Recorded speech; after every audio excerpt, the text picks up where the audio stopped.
dhammaantood way xanuujisay dowladda iyo shacabkeedaba waxa weeye baadigood baa lagu jiraa saqiir iyo kabiir waana la keenayaa cadaaladana lasoo hortaajinaya haddii ilaahay idmo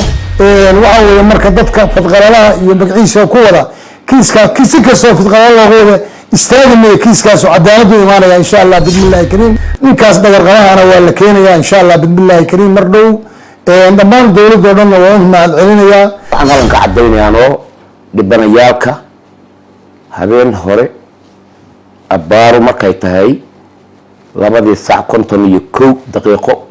dhibtii ka dhacday neek hoosteeda in ay dowladdii oo dhan ay qalab qaadatay inay dhibkaas ciddii geysatay ay wax ka soo qabato inuusan waxba ka jirin baan caddaynaa anoo ah gabdhahaas ayowgood aabahii dhaline garabkaygii bidix uu fadhiyo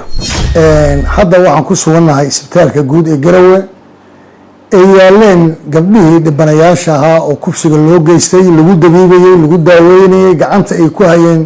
taqaadiirta isbitaalka guud iyo agaasimaheeda ay gacanta ku hayeen waxa weeye waxaan hadda maanta la kulanay dowladdii Puntland oo dhan haddii wasiirka amniga tahay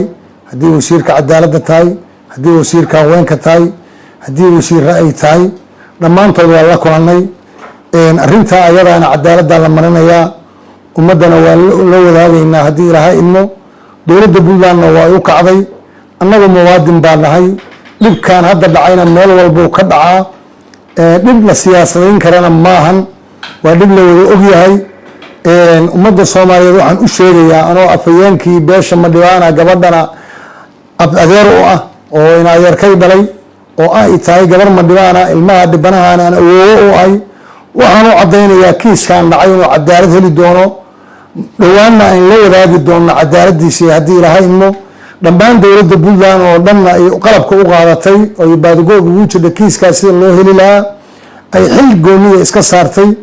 dad baa siyaasadaynaya kiiskan oo ku raadsanaya dhibco iyo community iyo caanimo ku raadsanaya waxa weeye dowladda Puntland waa uga mahad celinaynaa sida hawshan u qabatay cadaaladda u marinayso oo noo siinaysa cadaaladda dhibkana meel walba guud ahaan iyo gaar ahaanba Soomaaliya oo dhan buu ka dhacay mid annaga qaas noo amaan mana cadow ma nihin anagu naga dhowraya wasaqda maahan wasaqda dadka ku dhacdaan anagu la midna waana nala ka tiraya dowladduna diyaar bay u tahay ninkaas dhagarqabahana waa la keenayaa insha allah bismillahi kariim mar dhow dhammaan dowladoo dhanna waa u mahad celinayaa intay ka qayb qaadatay dowladda Puntland iyo shacabkeedaba qisadan dhacday oo dhacdadaa way xanuujisay dhammaantood way xanuujisay dowladda iyo shacabkeedaba waxa weeye baadigood baa lagu jiraa saqiir iyo kabiir waana la keenayaa cadaaladana lasoo hortaajinaya haddii ilaahay idmo dowladdiina waa naga ballan qaaday hawshaasna waa lagu jiraa ugu horeeya taliyaha CID-da oo arrintan aan ka harsan kiiskanuna waa cusub yahay kiis 5 bilood iyo 6 bilood jiitaya maahan habeen hore u dhacay waxa weeye marka dadka fadqalalaha iyo magaciisa ku wada kiiska si kastoo fadqalala looga wada istaagi maayo kiiskaasu cadaaladu imaanaya insha allah bismillahi kariim waxaan halkan ka cadaynayaanoo dhibanayaalka habeen hore abbaaru markay tahay 2:51 dhibtii ka dhacday neek hoosteeda in ay dowladdii oo dhan ay qalab qaadatay inay dhibkaas ciddii geysatay ay wax ka soo qabato saacaddaa laga bilaabo ilaa maanta waqtigaan hadlayo intaa waxaa gacanta ku haya ilmahaas dhibtoodii dowladda gacanta ku haysaa caaga biyo annaga xaggayga kama tegin dowladda intaa la daadaynaysaa hadday kaniina noqoto hadday daawo noqoto waxaan lahayaa isbitaalka weyn ee guud ee Garowe baa gacanta ku haya maamuladiisii waxaan cadaynaynaa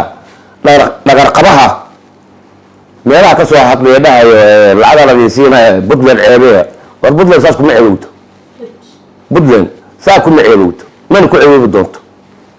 waa hooyadii federaalka aabihii federaalka ana ugu dari waliba هذا مو شيء يبدل ساكو عيوب اللي كان كسر الله ميلاه هو قبلها نجا بلينين مكسرها نجا بلينين واحد عدينا قبلها بس أسكت الله إن دبواتوي بكد أجري جرا وواحد جيران ولا يعني لو أعطني 9 سنة أنت كفسين سواك لفت المعنى تطالو في دولة أو تلابق قاضي لو قمت تلابق قاضي لو ما كان عارن كان dhibtan gabadhaha ku dhacday wax loo kala haray ma aha saqiir iyo kabiir heer madaxweyne ilaa heer dawlad hoose inta ka dhaxayso waxaanu sheegayaa oo midiga ka cadaynayaa in dadaalka uga badnay Puntland annaga ay xooggan soo saartay naloona qabtay waxa laga sheegay meelaha laga sheegayo ama media la soo geli ama Facebook la soo dhigay inuu soo wada ka jirin baan cadaynaa anoo ah gabdhaas awoogod aabahi dhaline garabkayga bidix u fadhiyo waxaan adin cadaynaynaa dawladda Puntland way mahadsan tahay kor ilaahay ka dhigo ilaahay madaxeeda araajiyo ka Allah asalaamay dadaal uma yara gacanta inagu haysa la saacada waxay qaban waysan waxay noo ballan qaadeen maamulka Puntland ilmahaas in dibadda loola kaco